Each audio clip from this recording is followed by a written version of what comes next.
Hello friends, আমি Shubham. Metro ইন্দিনো তার trailer বেরিয়ে গেছে। সেই ট্রেলারটা কেমন হলো সেটা নিয়ে কথা বলবো এই ভিডিওতে, ডাইরেক্টেড বাই অনুরাগ বাসু। আপনারা সবাই জানেন লাইফ ইন আ মেট্রো খুব ভালো সিনেমা এবং কাল্ট সিনেমা।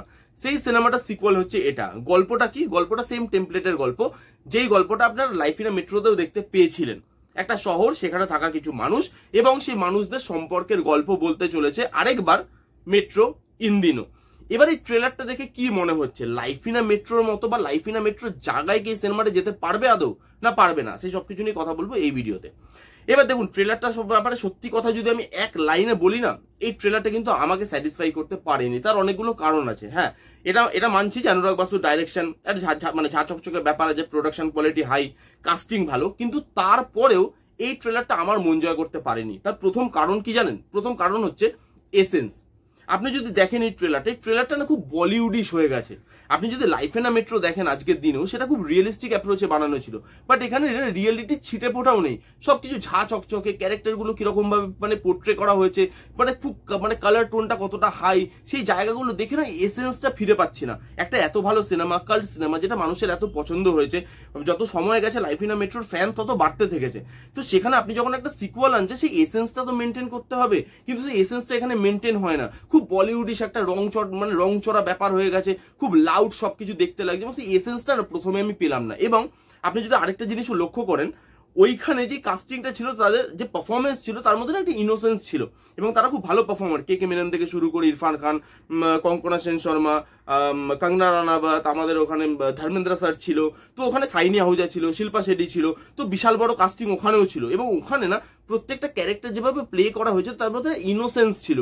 বাট এখানেও কাস্টিংটা বড়। এখানে আদিত্য রায় কাপুর আছে, তারপরে এখানে আমরা দেখতে পাচ্ছি শাশ্বততাকে দেখতে পাচ্ছি, এখানে আমরা সারাকে দেখতে পাচ্ছি, ফাতিমাকে দেখতে পাচ্ছি, তো এখানেও বিশাল বড় কাস্টিং। এখানেও আমরা আলি ফাইজালকে দেখতে পাচ্ছি, তো এখানেও কিন্তু বিশাল বড় কাস্টিং। কিন্তু সেই কাস্টিং এর পারফরমেন্সটাও যেন কিরকম রং চড়া। পঙ্কজ ত্রিপাঠী যেমন অফিসে গিয়ে নাচ করছে, ডান্স করছে, কঙ্কনা সেন শর্মা এখানেও আছে, এখানে তার পারফরমেন্স আপনি দেখুন, ওইখানকার পারফরমেন্স আর এখানকার পারফরমেন্স, মানুষ তো দুটো সেম, কিন্তু এখানে না ডাইরেক্টর ওই মুভিতে পারফর্মারদের যতটা ভালোভাবে ইউজ করতে পেরেছে, থিমটার সঙ্গে পারফরমেন্সটা যতটা যায়, এখানে না সেই এসেন্সটাও আনতে পারেনি। এবং সেই রং চড়ানো ব্যাপারের জন্য পারফরমেন্সটাও মানে পারফরমেন্স গুলোও না কোথাও রং চড়ে গেছে।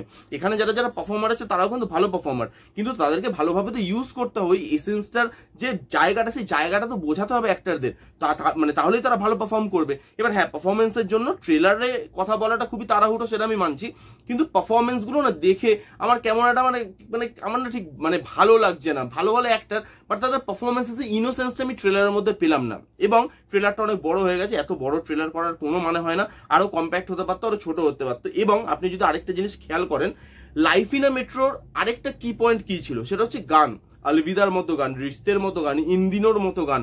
হ্যাঁ, তো এই গানগুলো আমরা আজও ভুলতে পারি না।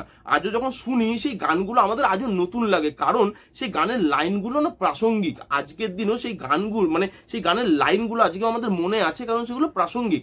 আপনি দেখুন একটা গানের লাইন কি, রিশতে তো নেই রিশতোं की परछाइयां मिले, ये कैसी भीड़ है बस यहाँ तन्हाइयां मिले। এই লাইনটা তো আজকেও আমাদের লাইফের সাথে যায়, তাই না?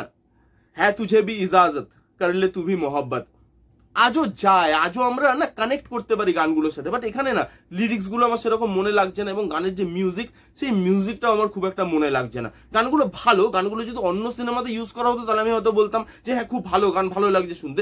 কিন্তু মেট্রো ইন্দিনো, লাইফ ইন আ মেট্রো এত ক্লাসিক মানে এত ভালো কাল্ট সং আমাদের দিয়ে এসছে, সেখান থেকে যখন আমি ফিরে এসে এর গানগুলো শুনছি, তখন এর গানগুলো কোথাও গিয়ে আমার মনে থাকবে বলে আমার মনে হয় না। তো এটাই হচ্ছে আমার ট্রেলারের রিভিউ। আমার ট্রেলারটা কিন্তু মানে অ্যাভারেজ একটা ট্রেলার লেগেছে মোটামুটি। এবার দেখা যাক সিনেমাটা আসুক, সিনেমাটা এলে বলা যাবে যে ওই লাইফ ইন আ মেট্রোর মতো হলো কি হলো না। বাট আমার যতটা লাগছে, লাইফ ইন আ মেট্রোর ধারে কাছে কিন্তু সিনেমাটা যেতে পারবে বলে আমার মনে হয় না। সিনেমাটা আসুক, সিনেমা দেখার পর যদি আবার আমার মতামতের চেঞ্জ হয়, তাহলে অবশ্যই আমি বলবো। বাট আপাতত এই ট্রেলারটা আমার ঠিক লেগেছে। সেরকম ভাবে এক্সাইটমেন্ট কিন্তু এই ট্রেলারটা আমাকে দিতে পারছে না। আপনারা কারা দেখেছেন মেট্রো ইন্দিনোর ট্রেলার, কমেন্ট করে জানান।